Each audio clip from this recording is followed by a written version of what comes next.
Hey everyone, welcome to a new video, welcome to my channel. My name is Maaike. Today I am doing the Booktube Newbie tag because I just started my Booktube channel. So I thought we could do this tag to sort of kick things off and get this channel started.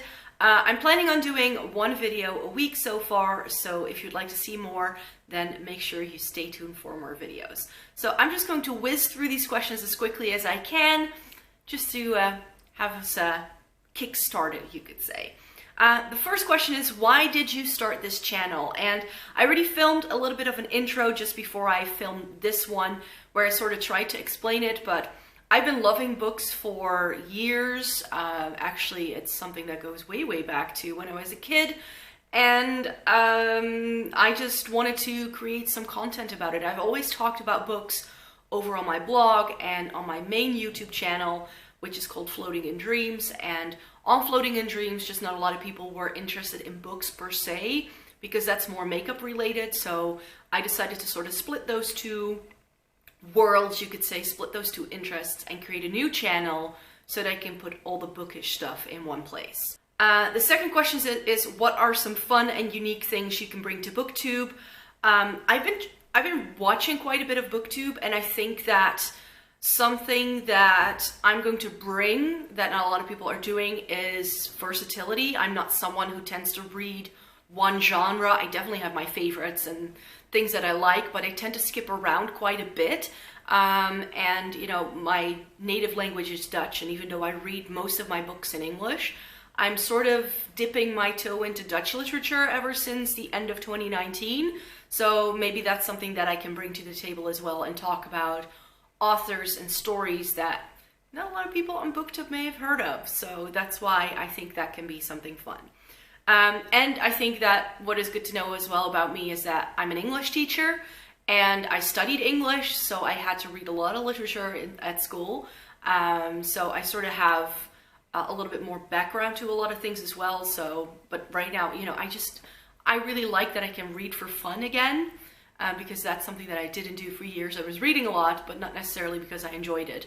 But yeah, there are important stories to read, and then there's just, you know, your fun fantasy, historical fiction reads that I tend to really enjoy the most. So that's why I think I can bring something differently to Booktube, most definitely.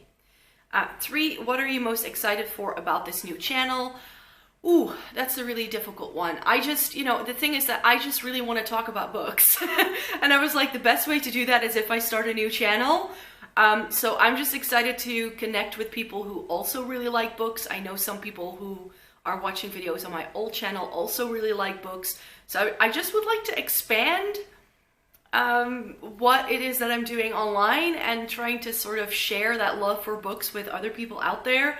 Because, you know, that's also my message to my students a lot. It's like, if you want to learn a language, one of the best things to do is to read, but hardly any of them do. And then I'm like, oh, it's, you know, it's such a missed opportunity. So I think that I would also just like to share my own excitement for books with the world, you could say. Question number 4, why do you love reading? I definitely have gone through phases in my life where I loved reading and where I didn't like it, which is why I think that this is such an important thing for me to do as well. I used to love reading as a kid, then I got a teacher at secondary school who just knocked all the joy for reading out of me because he made me read books that I didn't enjoy. So I know why it's so important to find the things that you like and sort of take it from there. Then I started studying English, so of course there was a lot of required reading in that course. And then as I sort of, well, progressed in life, I was always reading. It was just, I wasn't reading a lot. Like, I'm not someone who's going to hit 100 books by any means. I'm too busy to get that going. But like, I put my Goodreads goal around like 50, but then I try to like really like pick and choose and do different things. So in 2019, I definitely read some books that are a little bit out of my normal reading life, you could say. So I listened to a couple of books on audio, and those are like biographies, which I really enjoyed. I tend to like some nonfiction too. I like literature, but my main focus is sort of like fantasy, historical fiction, magical realism. Like, I really like that sort of kind of reading, you could say. So what do I love most about it is just, if I really connect with a character, and especially if it's like an unlikable character, because I love those, then I just really like sort of exploring different perspectives and how people think and live or used to live, and sort of read that way. I just think that reading is so important if you want to gauge how other people might think than you do, and that's one of the reasons why I love to read.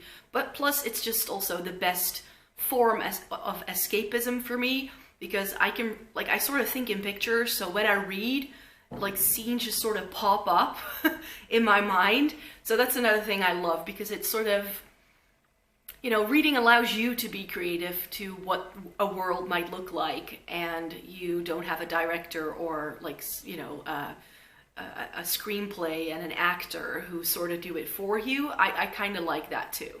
What book or series got you into reading? That's the next question. Well, as I mentioned, when I was a kid, I was reading quite a lot of books, but they were all in Dutch, so it probably won't ring a bell to a lot of people. But if Paul van Loon means anything to you, he's a Dutch children's author, and he mainly writes books that have sort of like, well, I think on Booktube we would call it urban fantasy by now, because it's a lot of vampires, mummies, witches, you know, werewolves, those kind of things pop up in his stories a lot. So I've always had a knack for like that sort of genre, like vampires and things.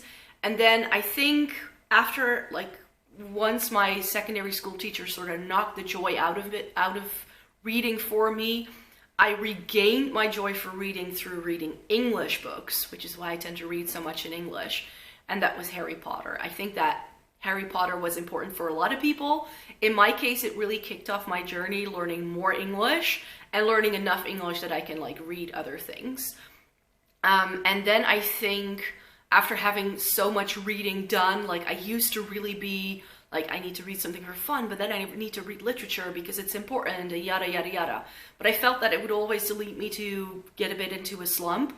So I really discovered reading for enjoyment again with the Twilight series, which is, again, like, quite standard answer, I guess. But those are, like, the authors and series that are very sort of important to my reading life, you could say. All right, so the next question is, what questions would you like to ask your favorite booktubers? Ooh, I'm not entirely sure.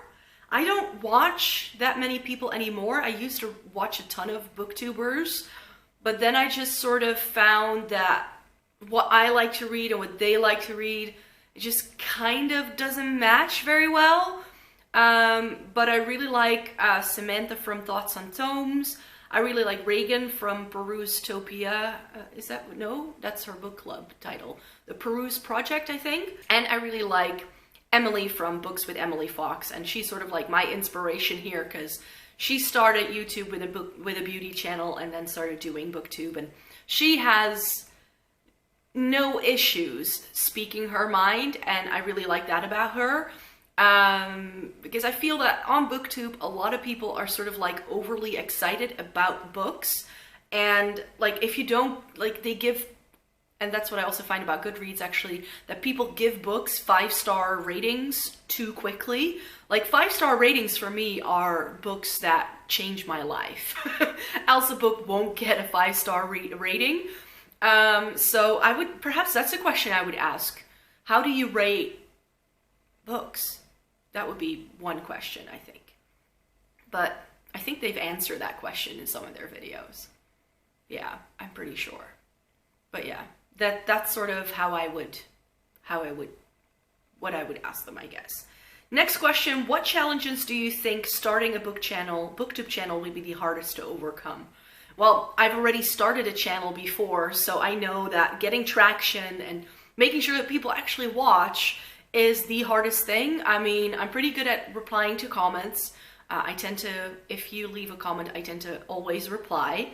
That's just my policy. I've done that on my blog for years, and I'm also doing it on my other channel. So I don't find sort of like finding the connection with my audience that hard.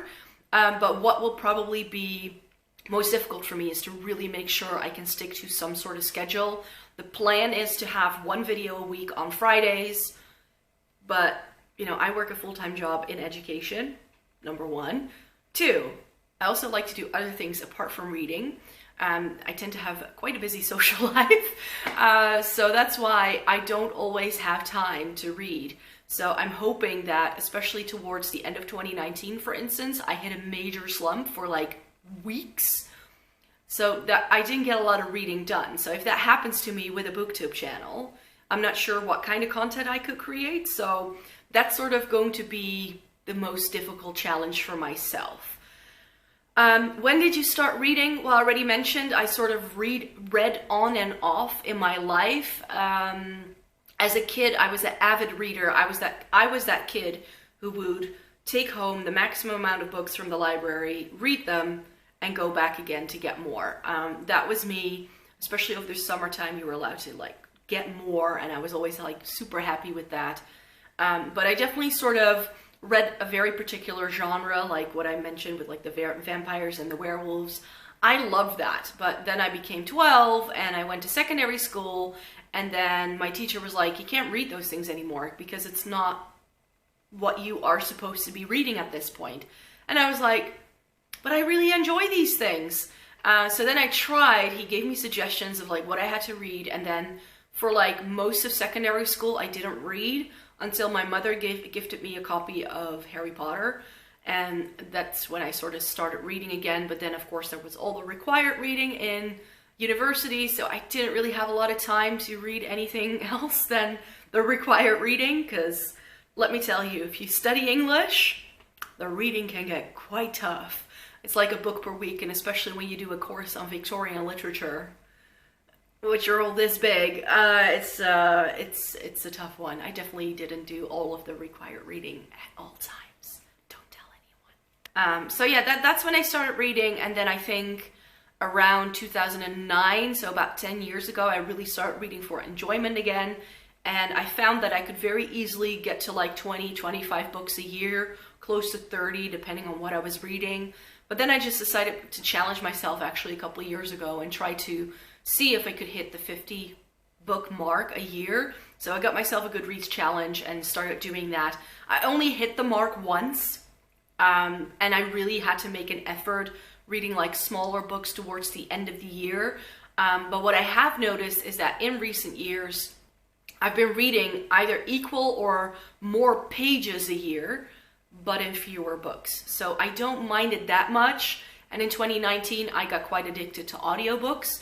So that definitely also amped up how much I was reading and how many stories I actually sort of got into my system. So it's definitely been like waves. So that's why I decided to ride the tide, no? To ride the wave for as long as I could. That's what I'm trying to say. Where do you read? Mostly at home. I used to read a lot on the train back when my commute was a lot longer, but I used to live in a town that was like an hour and a half away from where I worked, and now I moved closer, and now it's only like 30 minutes. So it's, you know, it's just harder to then read, because by the time you really feel you get into the story, you are already at your destination. You would actually like to read more. So I tend to read a lot over the weekends, days off, vacations. I try to read at night, but I'm not sure why, but I find it really difficult, especially ever since September. I've been trying to go to the gym a bit more often, and then I just feel too wired to really sit down and read. But yeah, I tend to read at home the most. But yeah, I tend to bring a book with me, especially when I know I will be traveling for a longer period of time. I always make sure I bring a book. What kind of books do you like to read? This would be the final question here. So I have a couple of genres that I really sort of, well, go for, and one of my like OG favorites is urban fantasy. That goes way back to my childhood. If it has vampires or witches or werewolves, I'm usually quite happy. And I know that urban fantasy is super problematic on like a lot of fronts, but to me, that's like a bad action movie. Like, it's like watching Die Hard over Christmas period. Like, that's what urban fantasy brings me in terms of like reading. I really like historical fiction with like detective stories, especially if it's set in London. Like stories set in Victorian London that have like a detective aspect to it, like police force. So I love that. I'm game. Like I have several series and books that have that sort of premise, and I love it. But I like other historical fiction as well. I don't like all of it, but I really tend to enjoy sort of the Victorian era. So that's what I tend to like. If a book says that, I'm like, yep, need to read it. So that's what I really tend to enjoy as well. And I like a good deal of fantasy and sci-fi, like on the off chance. And then sort of like also your like classics literature. My course definitely rubbed off on me in one way or another. And towards the end of 2019, I actually read my first Dutch literature book since high school, which was a big deal for me. So that's definitely going to come up in a video that I will be filming very, very soon, because it's definitely going to make a list when I look back on like 2019. So then I'll show you what book that was. So yeah, I definitely plan on, hopefully in 2020, to again read some Dutch literature. I would hope to do that. So there you go. Those are all the questions of the tag. I really hope you enjoyed watching this video. Leave me a comment down below to let me know what you like to read. And if you have any ideas of videos that I could do on this channel, like what are things you would like to see, then please let me know, because then I have an idea of what everybody would like to see. So thank you very much for watching. I hope you have a great day, and I hope to see you in my next video. Bye!